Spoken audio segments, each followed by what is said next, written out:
ನಮಸ್ಕಾರ ಎಲ್ಲರಿಗೂ. ಇವತ್ತಿನ ವಿಡಿಯೋದಲ್ಲಿ ಸೂಪರ್ ಆಗಿ ಬ್ಲ್ಯಾಕ್ ಪಾಂಫ್ರೆಟ್ ಹಾಗೂ ಕಲ್ಲೂರ್ ಫಿಶ್ ಫ್ರೈನ ಮಾಡ್ತಾಯಿದ್ದೀನಿ. ಸೊ ನಾನು ಇವತ್ತು ಮಾರ್ಕೆಟ್ ಹೋಗಿದ್ದೆ, ನನಗೆ ಇಷ್ಟವಾದಂಥ ಮೀನು ಸಿಕ್ಕಿದೆ. ಆದ್ದರಿಂದ ಎರಡೂ ಸಹ ಮೀನು ಮಸಾಲೆ ಹಾಕಿ ರೆಡಿ ಇಟ್ಟಿದ್ದೀನಿ. ವಿಡಿಯೋನ ಕೊನೆವರೆಗೂ ನೋಡಿ. ನಮ್ಮ ವೀಡಿಯೋಸ್ ರೆಸಿಪಿಗಳು ನಿಮ್ಗೆ ಇಷ್ಟ ಆಗ್ತಿದ್ರೆ ನಮ್ಮ ವೀಡಿಯೋಸ್ಗೊಂದು ಲೈಕ್ ಕೊಡಿ, ಹಾಗೆ ಶೇರ್ ಮಾಡಿ ಮತ್ತು ಸಬ್ಸ್ಕ್ರೈಬ್ ಮಾಡಿ ನಮಗೆ ಸಪೋರ್ಟ್ ಮಾಡೋದನ್ನು ಮಾತ್ರ ಮರಿಬೇಡಿ.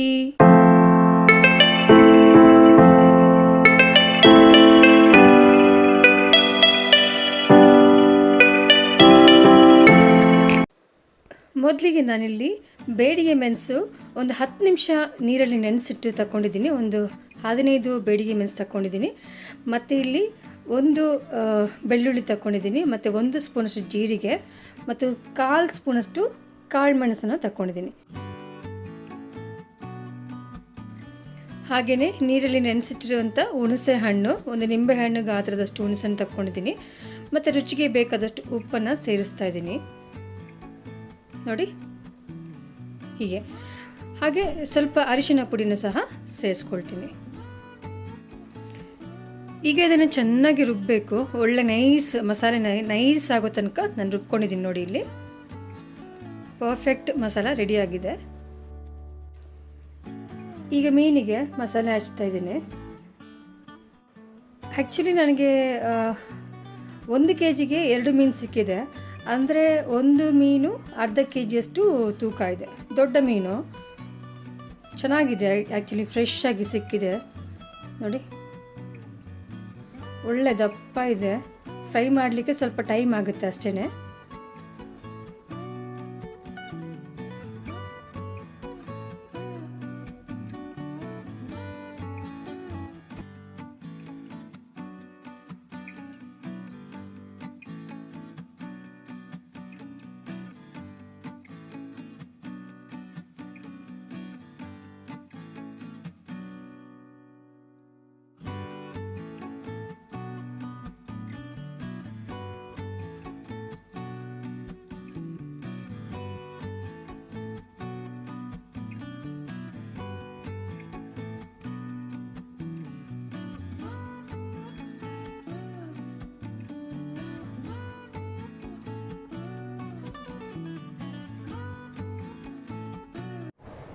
ಈಗ ಫಿಶ್ನ ಫ್ರೈ ಮಾಡೋಣ.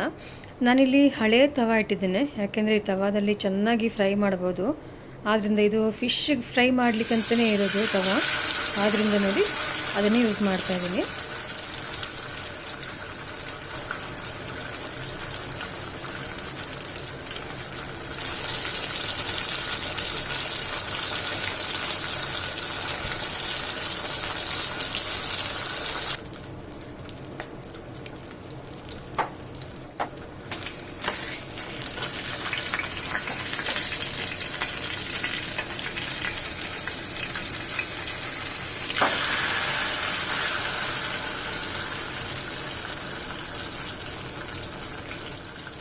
ಫಿಶ್ ತಿರುಗಿಸಿ ಹಾಕಿದ ಮೇಲೆ ಮಸಾಲೆ ಮತ್ತೊಮ್ಮೆ ಕೋಟಿಂಗ್ ಮಾಡಬೇಕು ನೋಡಿ.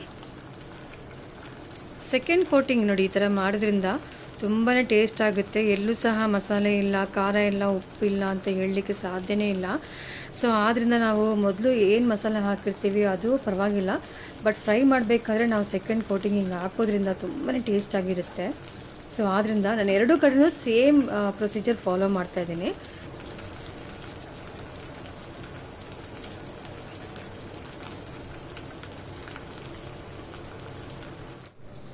ಈಗ ನೋಡಿ, ಸೂಪರ್ ಆಗಿ ಫಿಶ್ ಫ್ರೈ ರೆಡಿಯಾಗಿದೆ. ಬಿಸಿ ಬಿಸಿ ಈ ಚಳಿಗೆ, ಈ ಮಳೆಗೆ ಇನ್ನೇನು ಬೇಕು, ಒಂದು ಫಿಶ್ ಫ್ರೈ ರೆಡಿಯಾಗಿದೆ.